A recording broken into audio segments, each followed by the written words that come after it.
നമ്മൾ ഉണ്ടാക്കാൻ പോകുന്ന ഒരു റിക്വസ്റ്റഡ് വീഡിയോ ആണ്. വാളംപുളി ചേർത്തിട്ടുള്ള അവിയൽ. ഇത് ഞാൻ കുക്കറിലാണ് ഉണ്ടാക്കുന്നത്. ഇത് വളരെ എളുപ്പം തന്നെ ഉണ്ടാക്കിയെടുക്കാൻ പറ്റും. അപ്പോൾ ഇതെങ്ങനെയാണ് ഉണ്ടാക്കുന്നത് നോക്കാം. ഇതിനായിട്ട് കുറച്ച് പച്ചക്കറികൾ ഞാൻ വലിയ കഷ്ണങ്ങളായിട്ട് അരിഞ്ഞു വെച്ചിട്ടുണ്ട്. അതിന് അവിയൽ ഉണ്ടാക്കാൻ വേണ്ടിയിട്ട് എന്ത് തരം പച്ചക്കറികൾ വേണമെങ്കിലും ഉപയോഗിക്കാം കേട്ടോ. അപ്പോൾ ഞാൻ എടുത്തിരിക്കുന്നത് ചേന, ഉരുളക്കിഴങ്ങ്, കോവയ്ക്ക, കുമ്പളങ്ങ, പച്ചക്കായ, ക്യാരറ്റ്, മുരിങ്ങയ്ക്ക. ഇതെല്ലാം അരിയുമ്പോൾ കുറച്ച് കനം കൂടിയ കഷ്ണങ്ങളായിട്ട് അരിഞ്ഞെടുക്കണം. ഇതിലേക്ക് കുറച്ച് വെള്ളം ഒഴിച്ചിട്ട് കഴുകിയെടുക്കാം. ഞാനിതിൻ്റെ അകത്ത് ചേനയും ഇതിൻ്റെ കൂട്ടത്തിൽ തന്നെ ഇട്ടിരിക്കുന്നത്. കൈ ചൊറിയുന്നുണ്ടെങ്കിൽ സെപ്പറേറ്റ് ആയിട്ട് അരിഞ്ഞെടുക്കാം കേട്ടോ. ഞാൻ ചേന അരിഞ്ഞു കഴിഞ്ഞാൽ എൻ്റെ കൈ ചൊറിയാറില്ല കേട്ടോ. അപ്പോൾ അതുകൊണ്ടാണ് ഞാൻ എല്ലാം കൂടെ ഒരുമിച്ച് മിക്സ് ചെയ്ത് കേട്ടോ. അപ്പോൾ ചൊറിയുന്നുണ്ടെങ്കിൽ സെപ്പറേറ്റ് ആയിട്ടൊന്ന് ആക്കിയിട്ട് കഴുകിയാൽ മതി. ഇത് കുക്കറിലേക്ക് മാറ്റണേണ്. ഇതിലേക്ക് കുറച്ച് കറിവേപ്പില. ഇനി അവിയലിന് അരപ്പുണ്ടാക്കാൻ വേണ്ടി ഞാൻ എടുത്തിരിക്കുന്നത് ഒരു മീഡിയം വലുപ്പത്തിലുള്ള തേങ്ങ ഫുള്ളായിട്ട് ചിരകി എടുത്തിട്ടുണ്ട്. അത് ചിരകിയതിന് ശേഷം 2 കപ്പാണ് ഉള്ളത്. അപ്പോൾ നമുക്കിത് അരച്ചെടുക്കാം. അരയ്ക്കുമല്ല, ചതച്ചെടുക്കാം. ഞാനിത് 2ആയിട്ടാണ് ചതച്ചെടുക്കുന്നത് കേട്ടോ. ചെറിയ ബൗളിലിട്ടിട്ട് ചതച്ച് വെച്ചാൽ മതിയാവും. ഇതിന് വെള്ളമൊന്നും ഒഴിക്കേണ്ട ആവശ്യമില്ല. 1/4 ടീസ്പൂൺ ജീരകം, 7 പച്ചമുളക്, 2 ചെറിയ ഉള്ളി. ഇത്രയും സാധനങ്ങൾ ചേർത്തതിന് ശേഷം ഇതൊന്ന് ചതച്ചെടുക്കണം. വെള്ളമൊന്നും ഒഴിക്കേണ്ട ആവശ്യമൊന്നുമില്ല. വെള്ളം ഒഴിച്ച് കഴിഞ്ഞാൽ ഇത് പെട്ടെന്ന് തന്നെ അങ്ങ് അരഞ്ഞു പോകും. ഈ അരച്ച അരപ്പ് ഈ പച്ചക്കറിയിലേക്ക് ഇട്ട് കൊടുക്കാം.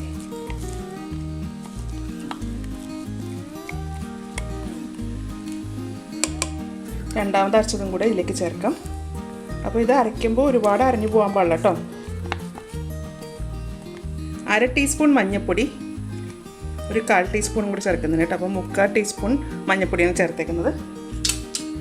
1 ടീസ്പൂൺ മുളക് പൊടി, ഉപ്പ് ആവശ്യത്തിന്.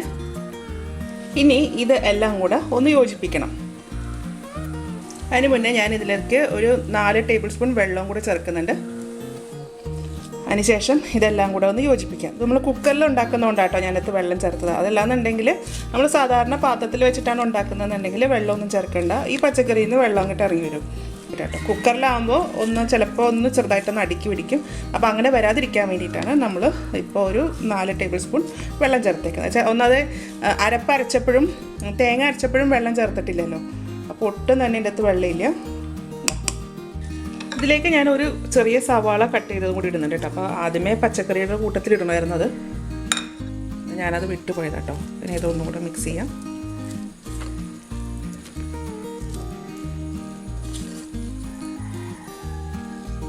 ഇനി ഇത് നമുക്ക് സ്റ്റൗവിലേക്ക് മാറ്റാം.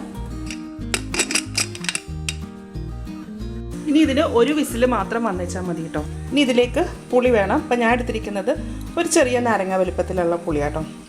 അപ്പോൾ അവിയലാവുമ്പോൾ നമുക്ക് കുറച്ച് അധികം പുളി ഇട്ടാലേ അവിയലിൻ്റെ അകത്ത് പുളി വരത്തുള്ളൂ കേട്ടോ. അപ്പോൾ അത് ആദ്യമേ ഇങ്ങനെ ഒന്ന് വിരിയിച്ചിട്ടതിന് ശേഷം ഇതിലേക്ക് കുറച്ച് ചൂടുവെള്ളം ഒഴിച്ചു കൊടുക്കാം. അപ്പോൾ ഞാനൊരു 1/4 കപ്പ് ചൂടുവെള്ളം ഒഴിച്ചിട്ടുണ്ട് കേട്ടോ. ഇനി അത് കുറച്ച് സമയം അവിടെ ഇരിക്കട്ടെ. ചൂടുവെള്ളം ആകുമ്പോഴത്തേക്ക് പുളി പെട്ടെന്ന് തന്നെ അലിഞ്ഞു വരും. ഈ പുളി നന്നായിട്ട് അലിഞ്ഞിട്ടുണ്ട് കേട്ടോ. ഇനി ഇത് നന്നായിട്ട് പിഴിഞ്ഞെടുക്കാം. ഇതിങ്ങനെ നല്ലതായിട്ട് ഞെരുടി തന്നെ പിഴിഞ്ഞെടുക്കാം കേട്ടോ. ഇനി സ്റ്റവ് ഓഫ് ചെയ്യാം. ഇത് കുറച്ച് സമയം ആയിട്ടുണ്ട്. ഇതിലെ പ്രഷർ പോയിട്ടുണ്ട്. ഇത് ഓപ്പൺ ആക്കാം. ഇനി ഇതിലേക്ക് നമുക്ക് ആ പുളി പിഴിഞ്ഞ് വെച്ചിട്ടുണ്ടല്ലോ അതൊഴിക്കാം. അപ്പം അധികം കറുപ്പ് കളറില്ലാത്ത പുളിയാണെങ്കിൽ അത്രയും നല്ലത് കേട്ടോ.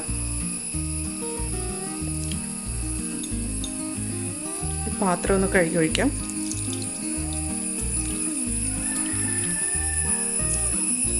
ഇനി സ്റ്റൗ ഓൺ ആക്കാവേ.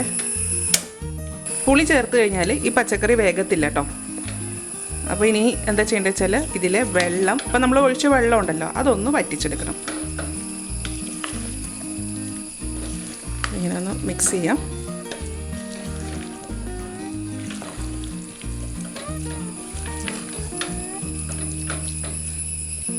അപ്പോൾ ഇതിലെ വെള്ളം വറ്റിയിട്ടുണ്ട്. ഇത് അടിയിൽ ഇച്ചിരി വെള്ളം കാണുന്നുണ്ട്, കുഴപ്പമില്ല.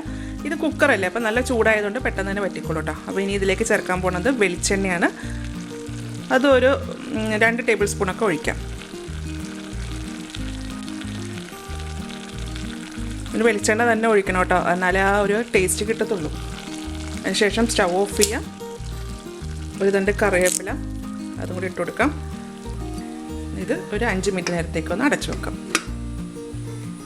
വാളംപുളി ചേർത്തിട്ടുള്ള അവിയൽ റെഡി ആയിട്ടുണ്ട് കേട്ടോ. ഇത് ഞാൻ കുക്കറിലും കൂടെ ഉണ്ടാക്കിയിരിക്കുന്നതുകൊണ്ട് പെട്ടെന്ന് തന്നെ ഉണ്ടാക്കിയെടുക്കാം.